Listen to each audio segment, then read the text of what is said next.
প্রতিদিন একটা খাবার খেতে কার ভালো লাগে? আমাদের বাসায় প্রতিদিন সকাল হলে রুটি রুটি।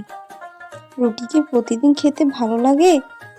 আজকে বাসার কারোরই রুটি খেতে মন চাচ্ছে না। এজন্য একটু ভাবলাম কি নাস্তা তৈরি করা যায়। তখন মাথায় বুদ্ধি এলো, দেখি নিজের মন মতো একটা নাস্তা তৈরি করে ফেলি। বাসায় রুটি ছিল, সস ছিল, ডিম ছিল। এই তো পেঁয়াজ কুচি করে নিলাম আর মরিচগুলো কুচি করে নিলাম, আর তারপর টমেটো কুচি করে নিলাম। মরিচ, পেঁয়াজ, টমেটো দিয়ে এখন এগুলোর মধ্যে অল্প পরিমাণ লবণ দিয়ে মেখে ডিম একটাকে ভেঙে দেব, তারপর আরেকটা ভেঙে দেব।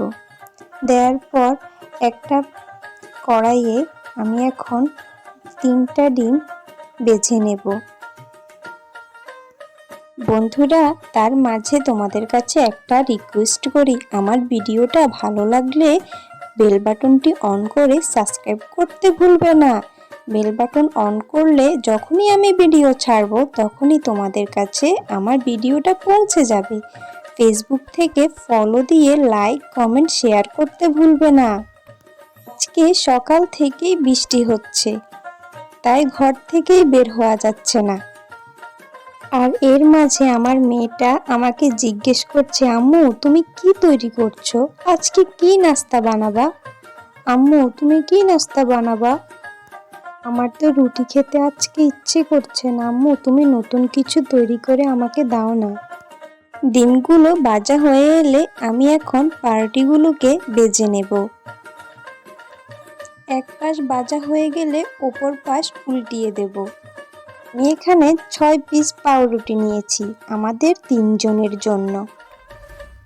পাউরুটিগুলোকে ঘি দিয়ে ভেজে নেব, এতে করে খুব সুন্দর একটা গ্রান বের হবে। পাউরুটিগুলো খেতেও খুব ভালো লাগবে। তো পাউরুটিগুলো ভেজে নিচ্ছি। সবাই তো অপেক্ষায় বসে আছে আজকে কি নাস্তা তৈরি করা হচ্ছে। তোমরাও তো অপেক্ষায় আছো দেখার জন্য আজকে কি নাস্তা তৈরি করি আমি।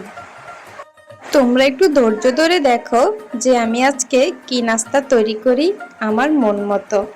তোমাদের সাথে কিছু কিছু জিনিস শেয়ার করতে আমার খুব ভালো লাগে। পাউরুটিগুলো ভাজা হয়ে এলে আমি এখন পাউরুটির উপরে দিয়ে দেব সস।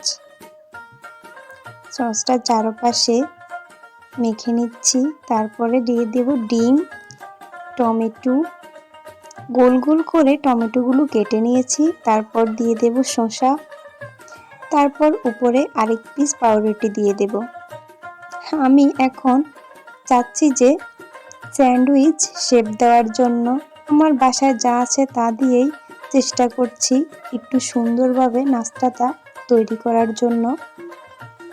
তারপরে আরেকটা নিয়ে নেব, উপরে সস দিয়ে, ডিম দিয়ে, সালাদ দিয়ে দেব, টমেটো, শসা, তারপর এভাবে কেটে নেব।